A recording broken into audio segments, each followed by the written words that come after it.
रटोगे उतना यहाँ तनाव पैदा होगा। जहाँ चाव है, इंटरेस्ट है, वहाँ तुमको मेहनत नहीं करनी पड़ती। तुमने पढ़ाई को करेला खाने के समान बना लिया और तुम सब परेशान हो। और तुम्हारी परेशानी का फायदा, आज तुम आईपीएस हो, तुम्हारी औरत आईएएस है, तुम दलित हो, तुम्हारी औरत ब्राह्मण है, शादी कर लिए, अब तुमको जात से निकाल दिया, क्या फर्क पड़ेगा? और जो निकालेगा उसको दोनों मियाँ बीवी मिलकर लटकाओगे भी। अब योग्यता को वरीयता दी जाएगी और योग्यता किसी की बकौती नहीं है।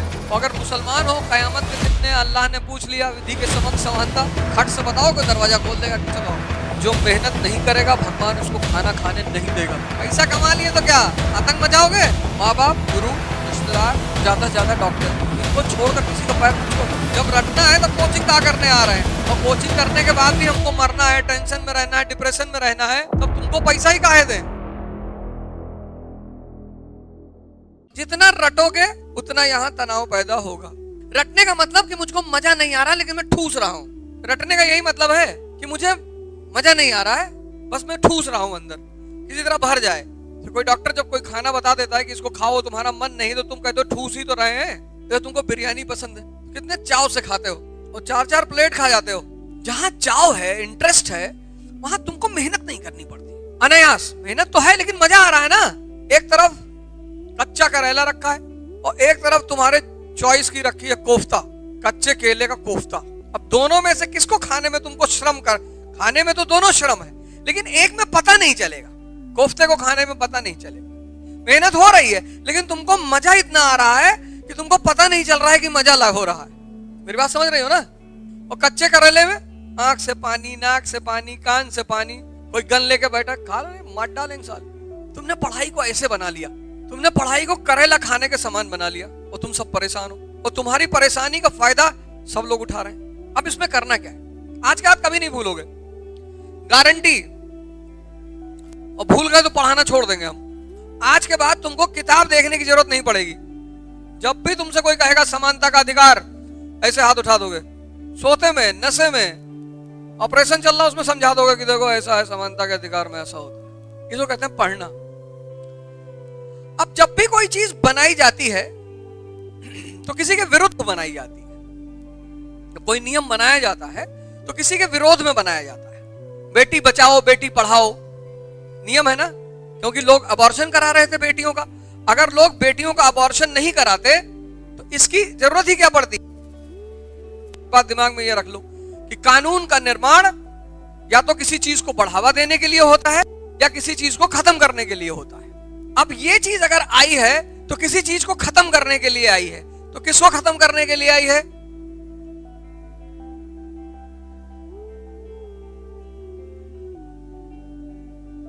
मनुवाद क्या है? मनुवाद ब्राह्मणवाद थोड़ी है। मनुवाद है सामंतवाद। जो मनुस्मृति है वो सामंतवादी व्यवस्था का ग्रंथ है, वो ब्राह्मणों का ग्रंथ नहीं है। कि बाहर जो जाहिल हैं, मनुवाद से तुम बुरा मत माना करो। अगर तुम ब्राह्मण हो तो उसको बुरा मानने की जरूरत नहीं है कि हमको कह रहे हैं, तुमको नहीं कह रहे हैं। मनुवाद ब्राह्मणों का विरोध नहीं है, मनुवाद सामंतवाद का विरोध है। क्योंकि मनुस्मृति किसका ग्रंथ है? सामंतवाद का। किस काल में आई? गुप्त काल में। स्मृतियां क्या मौर्य काल में है? नहीं है। अगर ब्राह्मणों का ग्रंथ होता तो क्या मौर्य काल में ब्राह्मण नहीं है? हैं? लेकिन इस देश का आदमी इतना गधा है कि जब उसको नेता चुनना होता है तब वो कहता है कि नहीं भैया, इतना छदमी है, धोखेबाज। इसीलिए तो परेशान है। नेता हमको परेशान कर रहे हैं। नेता काहे करेंगे वे? हम लोग को भैया बेवकूफ बनाते हैं। अबे तुम बनते हो तो तुमको बनाते हैं। जब 500 रुपया और दारू बोतल लेके वोट दोगे तो वो नहीं कमाएगा। तुम किसी नेता को वोट दो बिना पैसा दिए हुए। तुम तो चाहते हो कि नेताजी आए, हमारा पैर छुए, अम्मा बैठी है उनका भी छुए, हमारी बकरिया का भी पैर छू ले। तो वो इन्वेस्टमेंट कर रहा है तो पैसा वापस नहीं लेगा। 100 करोड़ खर्चा किया है तो 500 करोड़ कमाएगा नहीं, तो कहां से तुम्हारी रोड बनवाएगा वो? इस देश की जनता सबसे भ्रष्ट है। इस देश में सबसे अच्छे हैं राजनेता और उसके बाद अधिकारी। खुद ही कहती है साहब जो रुपया पैसा लगेगा दे देंगे, खुद ही कहती है, खुद ही। फिर कहती है बड़े बड़ी घूस, खुद ही कहती है। पता नहीं कितने लोग मुझसे आके कहते हैं यार हमारा काम है करवा दो, जो पैसा रुपया लगेगा दे देंगे। खुद ही। जिसके पास नहीं है वो रो रहा है, बहुत घूसखोरी है। पैसा रखे हो? नहीं पैसा नहीं है। पैसा होता तो ये भी देता। ये नियम बना। अब देखो, विधि के समक्ष समानता पहला। अब सामंतवादी जो दौर है, मतलब अंग्रेजों के पूर्व का जो दौर है, उसमें जो पुरोहित हैं और सामंत हैं, ये कानून से परे हैं। एक ब्राह्मण अगर हत्या करता है और दलित हत्या कर रहा है, नॉन ब्राह्मण, तो ब्राह्मण को छूट मिल जाएगी। पुरोहित है ना, पुरोहित जो भी है, पुरोहित छत्री भी है तो वो भी पुरोहित। पुरोहित मतलब सिर्फ ब्राह्मण नहीं, लेकिन हाँ, ज्यादातर ब्राह्मण ही पुरोहित थे। तो आधुनिक युग से पूर्व पुरोहित और सामंत को कानून के दायरे में नहीं थे। लेकिन तब क्या इंडिया फॉर इंडियंस था? हैदराबाद अलग था, कश्मीर अलग था, जूनागढ़ अलग था, कर्नाटक अलग था, कितने सारे राज्य थे। अब यहां क्या बन गया? भारत। किसका? भारतीयों का। तो पहली चीज क्या मिली? विधि के समक्ष समानता। यही तो नागरिकता का पहला अधिकार आधार है कि हम सब नागरिक हैं भारत के। तो कैसे पता चलेगा कि हम कौन कौन नागरिक है? जिसको विधि के समक्ष। दूसरा देखो, सारा जो शाही पद था वो किसके हाथ में था? पुरोहित और सामंत। यहां अगर पुरोहित मंदिर के सामने खड़ा है तो अंदर पहले कौन जाएगा? पुरोहित। यहां भेदभाव है। सामंतवादी युग भेदभाव का युग है। तभी तो पता चलेगा कौन उच्च है कौन नीच है। तभी तो सुप्रीमेसी बनी रहेगी। इनका कुआं अलग होगा और बाकी लोगों का कुआं अलग होगा। लेकिन यहां कौन है? नागरिक। किसके? भारत के। हम भारत के लोग। उसमें थोड़ी लिखा हम भारत के ब्राह्मण। तीसरा, पुरोहित और सामंत, सारे उच्च पद इनके लिए। राजा का बेटा क्या बनेगा? राजा। पुरोहित का बेटा क्या बनेगा? पुरोहित। अब तुम अगर दलित हो तो संस्कृत पढ़ लिया तुमने, पीएचडी कर ली, जाओ मंदिर में पूजा कराओ, किसकी औकात है रोक देगा? तुम पढ़ नहीं रहे हो, ये गलती कर रहे हो। जब तुमको मंदिरों पर कब्जा करने का टाइम आया संस्कृत पढ़ के, तब तुम बुद्ध बन गए कि हम तो बुद्धिस्ट हैं। ब्राह्मणों ने अपना मंदिर बचा लिया। कितना बढ़िया समय था दलितों के लिए। हिसाब संस्कृत पढ़ेंगे और इतनी पढ़ेंगे। पहला कौन सा आदमी है जिसने दलितों के लिए संस्कृत कॉलेज खोला? अपनी सरकारी नौकरी छोड़ के। तुमको पता ही नहीं। ईश्वरचंद विद्यासागर। अनटचेबिलिटी, ये क्या है? सजा है। सामंतवाद में जाति निकाला। और जाति से क्या जुड़ा हुआ था? व्यवसाय। जाति से क्या जुड़ा हुआ था? अब तुम जुल्हा हो और तुमको जात से निकाल दिया। तुमने किसी कानून का उल्लंघन किया और तुमको जात से निकाल दिया। तो तुमको सिर्फ जात से नहीं निकाला, व्यवसाय से भी निकाल दिया। अब तुम्हारा जब व्यवसाय भी छिन गया, तब कुछ तो छीनने के लिए करना है, तो तुम शमशान पे काम कर रहे हो, चंडाल बन गए। अब तुम्हारे पास कोई अधिकार नहीं। इससे बाकी समाज दबाव में रहेगा कि ना भैया, कोई कानून मत तोड़ना भैया, इंटरकास्ट मैरिज मत करना भैया, अंतरजातीय विवाह मत करना।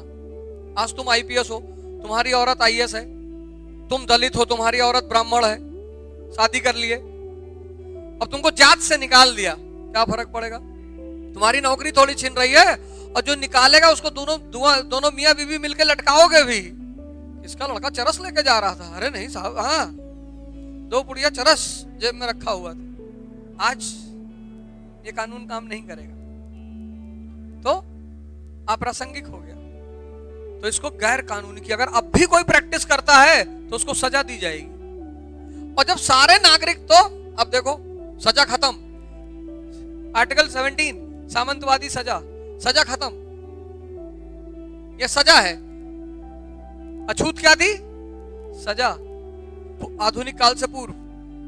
अब सब नागरिक हैं, समान हैं।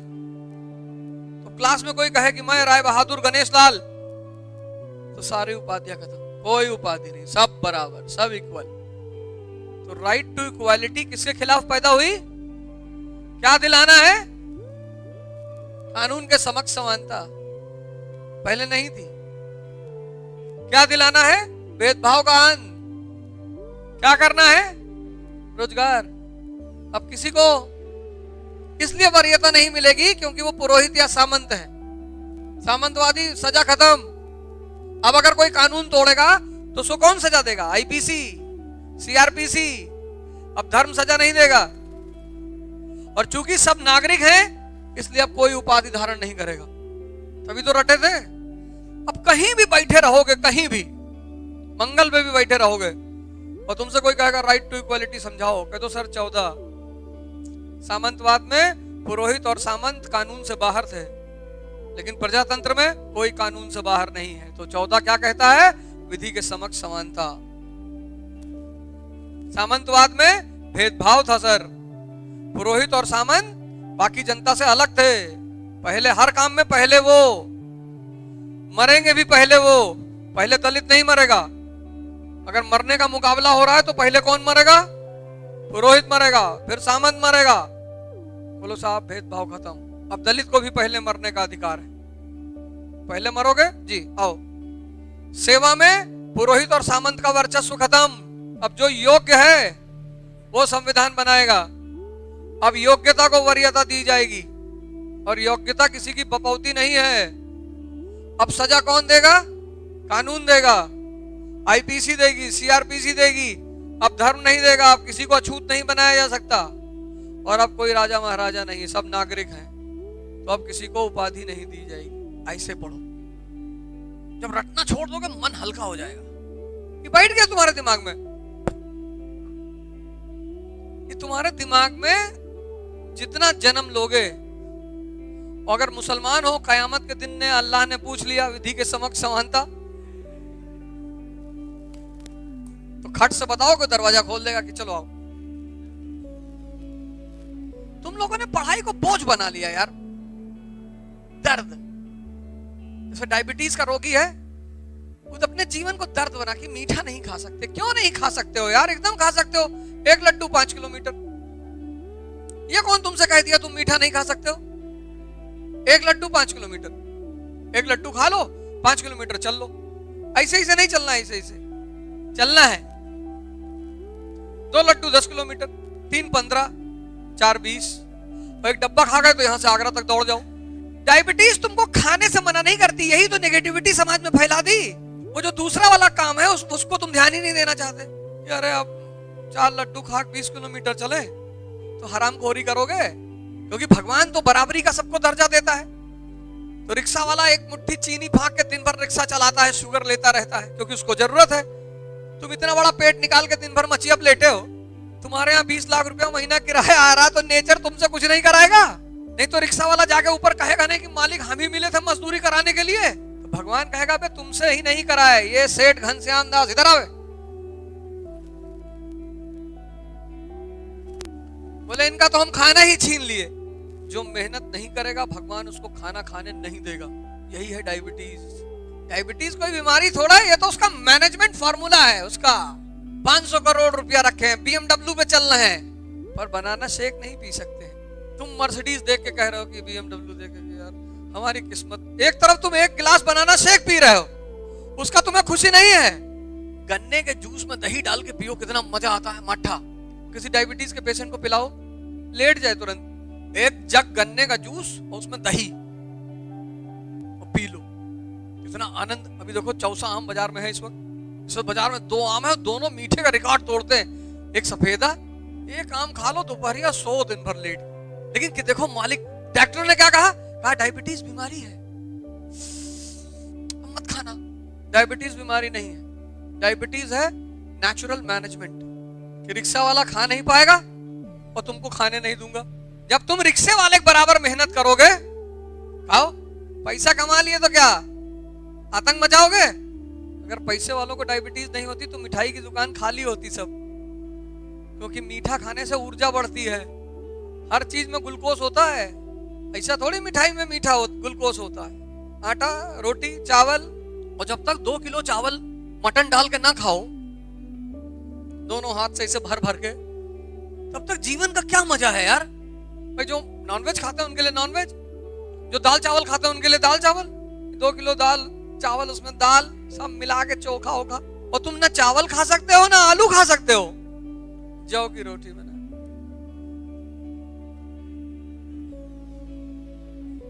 कल मैंने ट्विटर पे लिखा कि अमीरी तुमको महान बनाती है और पैसा मूर्ख। पता नहीं किसको समझ में आया। एक आदमी ने लिखा है कि दोनों में फर्क क्या है। अमीरी मतलब जब तुम 5 किलो मीठा खा सकते हो तुम अमीर हो, पर तुम्हें अपनी इस अमीरी का एहसास नहीं है। तुमको लगता है जिसके पास पैसा है वही अमीर है, और ये भ्रम किसने पैदा किया? शिक्षा ने। पहला विधि, दूसरा भेदभाव, तीसरा चौथा सजा, पांचवा उपाधि। यही तो था सामंतवाद का लक्षण। राय बहादुर, राय नरेश, प्रतापगढ़ के राजा राजा रघुराज प्रताप सिंह पधार रहे हैं, यही तो था। और क्या था? अब सब पिक्चर देख रहे हो बैठ के, और राजा साहब आ गए तो अनाउंसमेंट होगी, खड़ा होना पड़ेगा कि नहीं खड़ा होगा। अब तुम मूवी देख रहे हो सिनेमा हॉल में, मेंबर ऑफ पार्लियामेंट आ रहा है तो आवाज लगाई जाएगी, राय बहादुर, राय नरेश, सांसद कानपुर माननीय नीलिमा कटियार जी विधायक हैं, पधार रही हैं, सब खड़े हो जाओ। ऐसा कुछ है? क्योंकि वो भी नागरिक हैं। अब तुम सब सम्मान में खड़े हो जाओ, अलग बात है। एक तो सम्मान हुआ, और दूसरा भिखमंगई में खड़े हो जाओ। एक तो सम्मान हुआ कि मैडम हमारी विधायक हैं और हमारी क्षेत्र की हैं, खड़े हो गए, मैडम नमस्कार, वो एक बात, वो भी है, सम्मान भी देना कोई बुरी बात नहीं है। एक भिखमंगई में खड़े हो गए। माँ बाप, गुरु, रिश्तेदार और ज्यादा से ज्यादा डॉक्टर, इनको छोड़कर किसी का पैर मत छुआ करो। जिसका पैर छूना चाहिए उसका तुम छूते ही नहीं, डॉक्टरों का। इसलिए तो डॉक्टर पे बनना रहते हैं। तुम जाओ किसी डॉक्टर का पैर छू के देखो कि डॉक्टर साहब तुमको बोला कोई बीमारी नहीं है, अरे वो कैंसर खत्म हो चुका है तुम्हारा, कितना खुश होगा वो? नहीं खुश होगा। पैर छूना है तो डॉक्टरों का छुआ करो। नहीं, एक बार कह देगा कैंसर के सिम्टम है, कीमो देना पड़ेगा, सही में हो जाएगा। 24 घंटा सोच लेगा जो आदमी, उसको हो जाएगा। ऐसे पढ़ो, ऐसे। तुम्हारा जब अब से पहले जब इसको पढ़े थे ये मिसिंग था, तो जोड़ नहीं पा रहे थे। तो जब जोड़ नहीं पा रहे थे तो समझ नहीं पा रहे थे, और जहां समझ गायब है वहां रटना पड़ेगा। तो रटे हुए थे। नहीं, रटना थोड़ी है यार। जब रटना है तो कोचिंग क्या करने आ रहे हैं? जब सारी मेहनतियां हम ही को कर लेनी है, और कोचिंग करने के बाद भी हमको मरना है, टेंशन में रहना है, डिप्रेशन में रहना है, तब तुमको पैसा ही काहे दें?